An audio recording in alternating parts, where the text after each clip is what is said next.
Hi there, welcome to my very first YouTube video. This is the Jellyfish Journals, and I thought I would start my channel off by showing you my very first official reading journal. I have done a little bit of reading journal in a different notebook, actually a couple of different notebooks, both which have jellyfish on them, hence the name.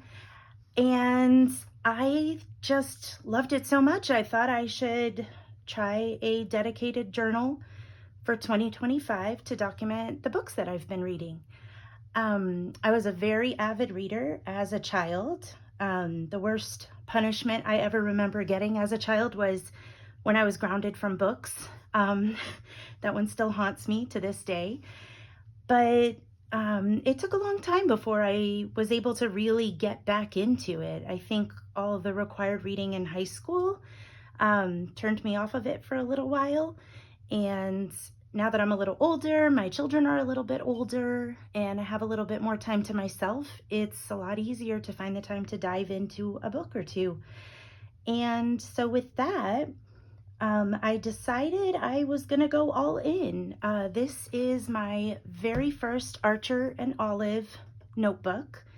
I had heard lots of things about them, and really I've always thought that they were stunning, but it felt like something for either collectors or something for the really hardcore journalists. And I have done some happy planning. I was into Happy Planner for a while. I've also done some bullet journaling in different notebooks. But I will say starting a reading journal has been probably the first journal I've truly been psyched about. And so I thought with that, and with the experience of having tried other journals over the years, I don't know, it just seemed like, let's do it. So I went online a little while back and I found this on their website. It was on clearance. It's a little hard to tell maybe, but there's a pearlescent mermaid on the front. I think this was from their summer 2024 line. When I went online to look at their journals, a lot of them are themed for the fall, and I knew I didn't really want a journal that was fall themed that would take me through the whole year next year. So I was hoping to get a square one. I'd seen a lot of things that I really liked in square ones, but they had this one. I believe it's, I pulled off the thing. I think it's a B6 or maybe a B5. I can look that up and see, but if you're interested, you can just double check in the comments. But in any case, it turns out I love this size. It's truly been perfect for all the things that I've done. And since I didn't know that I would be recording this, I got very excited and I started planning and I jumped right in. And so what you're going to see inside of this journal is it's everything that I did in pencil, and then I traced over it with a black micron. And most of everything that you see in here was done with a black micron 08 size. And that would be this one. And anything that needed a little bit more fine detailing or smaller numbering, I used the Pigma Micron 02, both in black. So everything you're going to see in here is the result of prior penciling and planning. Everything in here is free-handed with a ruler. I used just a little small 6-inch plastic ruler. I'd like to get another one. I don't recommend using this for an X-Acto knife as it kind of wears off the side just the tiniest bit. But yeah, I got really excited and I started in on all this, and only today got a camera holder phone thingy with a light. And so figured before I started the decorating part of everything, I should kind of show what I've done up to this point. So having said that, I've spent a lot of time looking at YouTube videos of reading journals and looking at Instagram pictures of reading journals, and I'm in a reading journal page on Facebook, and really just trying to get a sense of what I liked and what would interest me and what I thought I would truly come back to document. There's a lot of fun stuff out there, a lot of really creative ideas, and a lot of amazing reading journal spreads out there, but a lot of them just didn't apply to me for one way or another, or I just knew I wouldn't keep up with them. So what I did was, in my current journal, which this is the one that, or one of the two that looks like a jellyfish, I went ahead and kind of wrote down my thinking. And so I made this spread in that journal. And as I went through, I just sort of wrote down the things that I was pretty sure I really wanted in my journal, just after doing all that research. I wrote down a few of the people that inspired me. I'm hoping at the bottom of this, I'm still new to this, but I'm hoping to be able to give them some credit for the things that inspired me. So I'm going to do my best to go back and dig through all of that. But I decided that some of the things that I definitely wanted, I wanted a 2025 title page. I wanted a chart of the books bought or acquired, since that seems to be a new hobby of mine also, is getting new books. The books that I've read this year, or well, the books that I will read next year, the book bracket, the genre flower garden, which was an idea that I had, so I'm proud to say that one's all me, but I did tweak it to something else. A year published graph, a reading challenge, which I decided to join the one on Story Graph, a do not finish list or did not finish list, books read per month, the A to Z titles. I've done that this year and it's been a lot of fun. Book bingo, and another one I did this year, a world map, which I'll talk about that in a minute also. But I've done a US map this year, and I came to realize a lot of the books I love, which are psychological thrillers, take place in London or in Europe. So I wanted to include some other places in the world. Pages read graph of all the months, the 2025 in review, a finished books, a bookshelf, which I've almost finished my very first one in my other Jellyfish journal, 25 and 25, which I'll explain why that one matters, because that confused my husband a little bit. The number of books read I read each month, and the days each month has finished. So that's kind of my plan. So I took this idea and I went through my notebook and I put sticky notes on the pages, and I played around with it and moved sticky notes around until I had kind of a plan for what I wanted each page to be and how much space I would need and so on. And so without further ado, let's take a look at what I've already got inside of here. So on the inside, it might be hard to tell also because it's really pearlescent, but this is just pearlescent scales, really beautiful. I've got my name on the inside, and like I said, nothing is decorated yet. I have some ideas I'm super excited about, and I think I will probably, I don't know, I haven't decided if I want to do voiceovers. One of my very favorite YouTubers is Mary Ellen at Planning with Bumble. And I just love how she's just able to talk while she does things.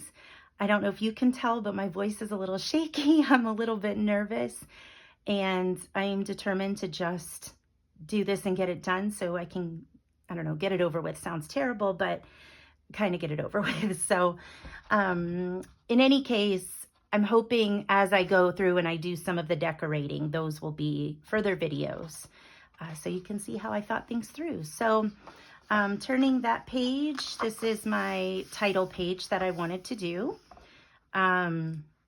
So many cute title pages out there. I'll decorate this side of it. I'm not planning to do anything on this side at all.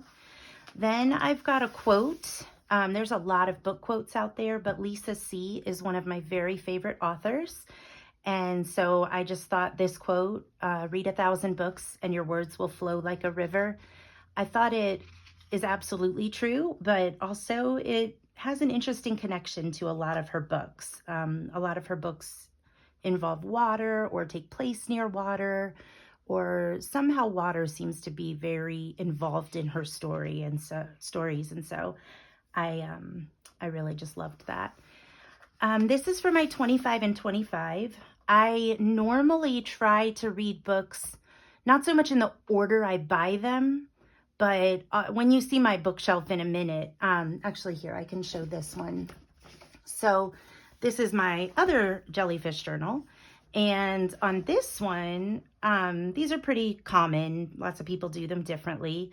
But what I did is these were all some of the very first books on my TBR list. And so as I've read them in 2024, I've just colored them in. If it's a dark one, then I did not finish it or I just chose not to read it. But these are basically the first group of books I acquired. And then in my second Jellyfish journal, I should have marked all these pages. Forgive me, I'm new at this. I started the next one. And the first book I'm planning to read off of this spread is Demon Copperhead once I finish the book I'm on now, because that will finish up the other shelf. But this was the next batch of books that I acquired this year. And then after that, I thought it was kind of silly to just keep making bookshelves when I saw how long it was taking me. And so what I did after that was I just started listing them as I acquired them. And I ended up with a friend that also likes to read and buy books. And so we would go to thrift stores together. And so my list kept growing. But ideally, I try to read them in the order I got them. Maybe not the perfect order I got them, but the general same timeline I bought other books.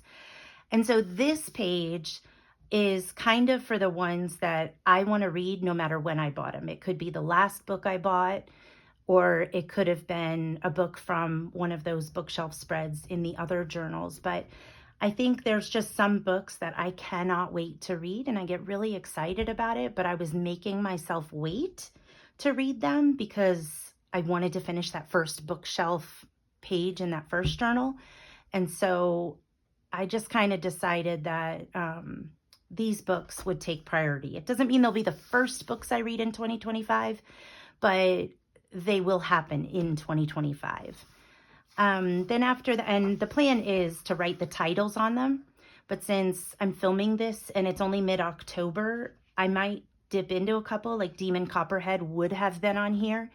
But since I'm almost done with that first bookshelf, it made sense to me, and that's my next book. There's no reason to put it on here. So once I know better, you know, at the end of December, which books are definitely going to be 2025 reads, then I'm going to fill in the titles on here.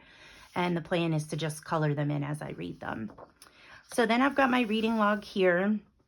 This year, I think I'm on track. I'm at 108 books right now. I think I could probably hit 120 books. I teach, so in the summer I get a lot of reading in, which is wonderful. Sorry, my cat is trying to jump in my lap. So some of this right now is still in pencil because I'm planning to take a marker and go over it, and I just want to make sure that the black doesn't smear. So this can hold, ow, stop it. So this, sorry, now there's cat hair everywhere. Between these two and this little Dutch door, I have room for 140 books. I don't set a goal for myself. I read because I want to. I don't set a goal anywhere for myself. This was mostly about making sure I had room just in case I read a little bit more. I read some pretty chunky books this year too. So there's really no way for me to know how many books I will actually read next year, especially if there aren't too many more chunky ones. So, and sorry guys, but here is my cat. This is Voldemort, also known as Bubba, but he needs to find somewhere else to sit. So that's the reading log. Then I've got the reading challenge. As I said, I'm going to be doing the Storygraph app. They have a reading challenge with one book each month. I plan to write those in on the sides here. Again, I'm going to put some either washi tape or I'm going to color that with marker. I haven't quite decided yet, but then these spaces will be for the book covers. So there's 12 of them here, one for each month. This is the only reading challenge I'm doing, like the only official I signed up for it reading challenge. Then we've got the book bracket here. I did a book bracket this year, and I can pull that out. Well, I guess I could pull it out right now. I did a book bracket this year, and I think I think it's a lot of fun. I'm enjoying it. I think the biggest frustration, and if you've watched any reading journal videos, you would know, I think the biggest frustration is if two of my very favorite books ended up getting read in the same month, then one of them wins. Whereas there are other months, like May, I just didn't read anything that resonated super strongly with me. So I was kind of forced to pick one. And now this one ended up being in the running. And whereas there was another book in April that I wish had been in the running.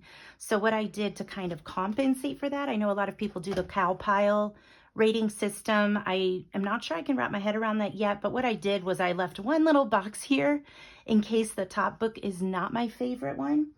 I left a box here so I could write a little note that this is the one that I wish would have won, which may sound strange, I guess, because if it would have won, then why didn't I pick it that month? But I think for me, sometimes I notice the last book I read that month is the freshest one in my head. And I don't want that to win for that month just because it was the last book I remember. So it's just kind of funny. So like, for example, I loved LMNOP and I loved Remarkably Bright Creatures, but I have recommended this book so much more, and I could take it out and I could change it. I'm not going to do that, but I just felt like ultimately when it comes all the way down to it, if I could go back, I would have just done it a little differently. And so far, between these two, they're both 5-star reads in my book. So I have no problem with either of these books winning for the book of the year. But I would have loved to have given that one an honorable mention or a nod instead of just leaving it there in April. So it makes sense to me. Then I've got my books read, and this will be how many books I read each month. I think the most books I've read in any given month in 2024 has been 15 books. Again, I read a few big chunky books, so you never know. Maybe next summer if I have more downtime, which I usually do, maybe I'll hit 18. I don't know. I just made 18 spaces. This one is going to be for the number of pages read, and so I'll just put a little dot and do one of those cool like zigzaggy data chart things. This one will be for the dates that I finished a book. Once I come in with markers and decorate, there'll be a color code here. And whatever date I finished a book, I'll color that box in that color. Somebody did this. I'm going to try hard to find all these people that I was inspired by. Somebody did it and they had some kind of interesting trend where at the beginning or the end of the month, they really finished a lot of books because they were trying to get them in to document them for that month. And it just kind of cracked me up. So it made me curious too. And then sometimes I'll finish like a print book and an audio book on the same day. So I'll just slash it in half. This is the one I'm really proud of. This was all my idea. I haven't seen anybody else do this. So if somebody else has done it, I have not seen it. I have seen year published trackers. And I thought that was cool because if you read any classics or, maybe something that came out more recently that might be on that 25 and 25 list, my plan is to color code and then color in a flower or a leaf or whatever every single time. And so at the end, it should be really colorful and, you'll see which color stands out a little bit more. And if it's not super easy to tell, that's fine. I just thought it would be a fun way to document that. This is my books read page for next year. It's similar to the bookshelf ones that I already showed you. This one was inspired by somebody, and I loved their little chair in the corner. You could see I hadn't done that before.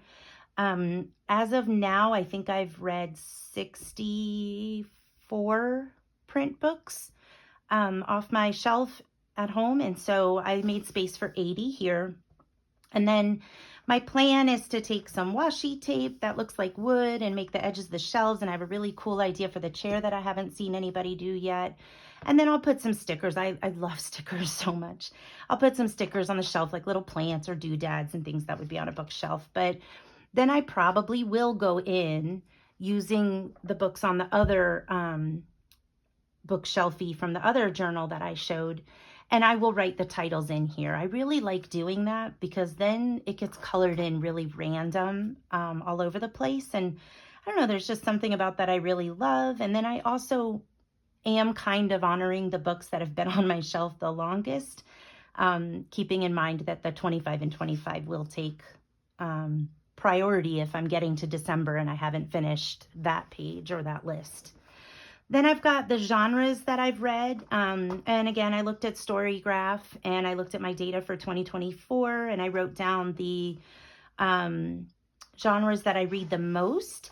The only exception was classic.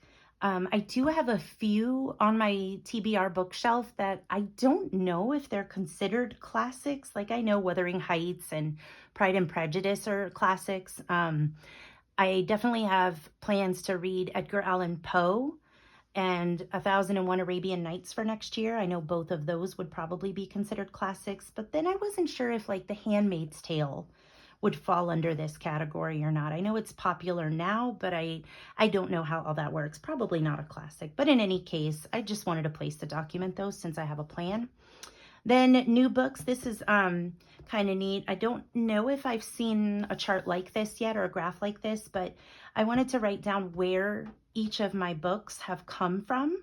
So I do acquire books from lots of different places.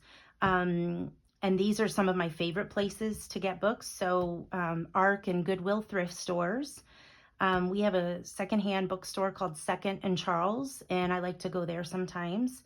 We have a lot of little free libraries in my neighborhood, and I like to take long walks that take me past 2 or 3 or maybe even 4 or 5 little free libraries. And so sometimes I find them there. My local library has a little section of the library where you can purchase books there. So sometimes when I am wandering by that way, I grab something out of there. Of course, Barnes & Noble, this one's Target and Walmart, Amazon, and then if I'm gifted any books. And it was just kind of a way to, at the end of the year, kind of see how many books I've gotten from each of these places and which one stands out as where I get most of my books from. Then, and I probably should have put like other book thrift stores. I didn't. I do go with a good friend of mine maybe once a month or so, and we go to different thrift stores in our area for our secondhand bookstores. I haven't quite decided what I want to do for that. I might just put it under Second and Charles because it's that kind of place. This will be my 2025 in review. So again, these are penciled in up here until I go through it with a marker, but then I'll have some totals here. Total number of books, total number of pages, print, digital, audio, how many new books I acquired, and how many books I did not finish. And I haven't decided what I want to do again with decorating, but I did accidentally erase too vigorously and I tore this page a little, so I'm sort of envisioning a nice strip of washi tape across the top to fix that. Here's my A to Z challenge. I did do an A to Z challenge this year also, and that one has been a lot of fun to do. This is where I'm at right now with it. And so this one, I did all the letters like this on the page, and then I printed out the book cover on my little, I don't know, printer thingy. I can't remember what it's called, but, and then as I read them, I covered up the letters. I'm reading 0 Days right now by Ruth Ware. So that'll go here. And I love this idea, but then when I look at this, I know what it is, but I don't think anybody else would know. Not that anybody else needs to know, but it was just one of those things where it just kind of just ends up looking like a random bunch of book covers. So I wanted this time to have the letters beside it and a title so that it's obvious what it is. And a cool idea that I heard, because I probably will never find a book for Q or X, maybe Y. Actually, I do have Yellow Face, but that's on my 25 and 25 for next year. But I did see this cool idea where if the book has a Q or an X in the title, it could count for those because they're difficult letters. So I'll probably do that because it's a lot prettier if it's all full. This one is that Read the World I was talking about. So in my current, one of my current Jellyfish journals, I've done it this way, where I just have a map of the US, and my plan was to try to hit books in the United States, but that's when I realized a lot of them were in London or in England or France. I think I read one that took place in Sweden and Australia. And I was writing the book titles over here on the side. And this is for all of 2024. So I have not gotten very far with that. So I decided that for next year, I'm going to try to do the world. And so what I've done, and I haven't glued anything down yet, was I printed all the different countries, or continents is probably more accurate, of the world. And I'm going to just kind of glue them in here. I think I'm going to decorate the back of the page first. But this way I can still do the states in the United States. Some of those might be tiny. I can do the different countries in Europe.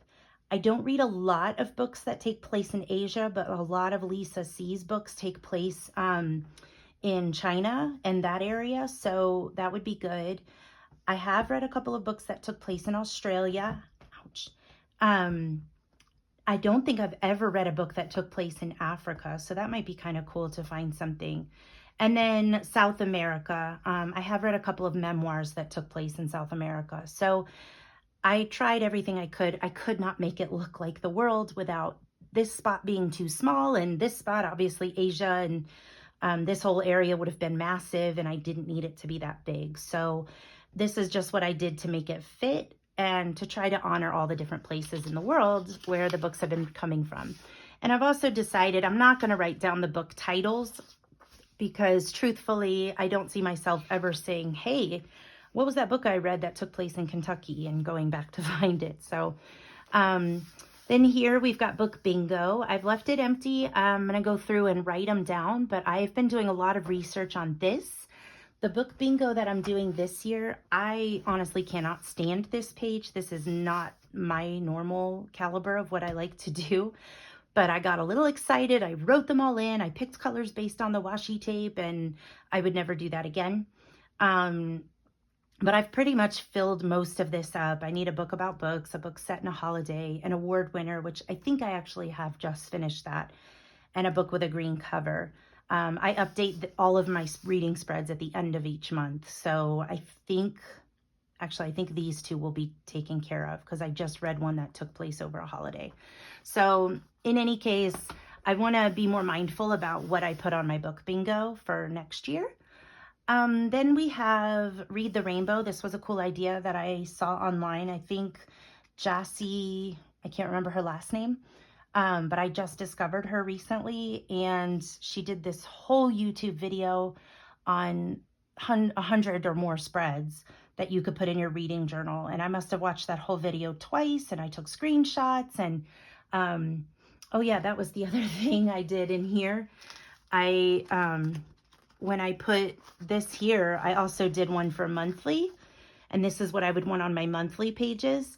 But then the screenshots of things that really inspired me, I took pic screenshots of.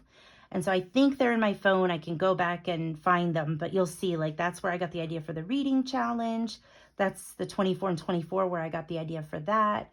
I loved how this book bracket was laid out, better than the one I've done. And so lots of my ideas came from other people. Jassy's one of them. And I saw this on her page, and basically just you read a book that matches that color and you stick the cover on there. And so you end up with a rainbow at the end of the year. And I thought that was kind of neat. I wanted it to have, be balanced on the page. So I threw light blue and dark blue in there because blue is my favorite color, or one of them, and I figured that would be fairly easy to do. Let's hope I'm right. This page is for recommendations. I'm not quite sure how I want to do that yet, but I know my mom recommends books. A couple of friends of mine recommend books. And so I really wanted to have a place to write those down in case I don't purchase them, but I don't want to forget that someone's recommended them.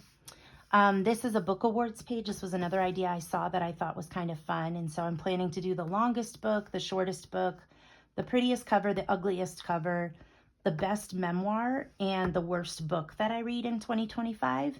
And right now my plan is the book covers will go here, and I want to make little doors with washi tape so that the award is on the outside and you open it to see what's on the inside. Then this page is going to be for thriller tropes. I saw this done for, it was either fantasy or romantasy.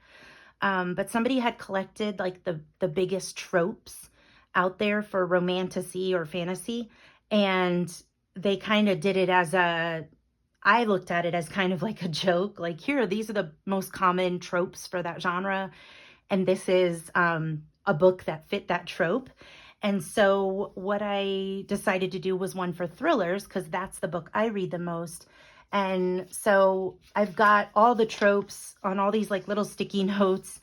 I found 20 tropes, and I'm planning to write those on the sides in here and then glue the book cover down or stick it down once I've read a book that matches that trope. And some of them are super funny, like a locked room trope or the justified bad guy trope. And so some of them just really kind of cracked me up. And I'm really looking forward to decorating this big space right here. Let's see, classics. Again, I'm trying to figure out which, I know two that I definitely want to read. My thinking right now is being classics, I want to give them the honor they deserve and print them big as I read them here. I just quite haven't decided how I want to document them because I don't know how many I'll read next year. But I know myself, and I probably will not read very many. So, and the two that I've picked are somewhat hefty. The complete Edgar Allan Poe, I think, is pretty hefty, and 1001 Arabian Nights. I tried to read that a few years ago on my Kindle, but I got distracted and forgot, and I don't know if you've ever tried to read that book, but oh, you better not put that book down and try to come back to it a few years later because you'll be so lost. This will be for my did not finish. I am not quite sure what I'm going to do here. I think I might do like a plaid here in marker on this whole page and then do it inside this box and then just write the books I didn't finish in a list here, but I'm not sure yet. And then this is the last one, and this is all the new books I acquired. I'm hoping not to acquire as many new books as I plan to read. So my read books in 2025, the same thing I did there with that Dutch door. I had a list for 140 books, but I did not want to put 140 new books, like room for that in here, even though I have room. So what I did was I made the chart just a tiny bit smaller, and I double spaced everything. And then again, I'll write those in marker once I get there. But I probably sadly did acquire around 50 or 60 new books this year. So that's the plan for that. And then after that, we'll start my January pages, which I'll talk about once I get to that. But that's my plan. I'm super psyched to start decorating. And yeah, leave me a comment if you have any questions. Let me know what you thought. And yeah, happy journaling, everybody.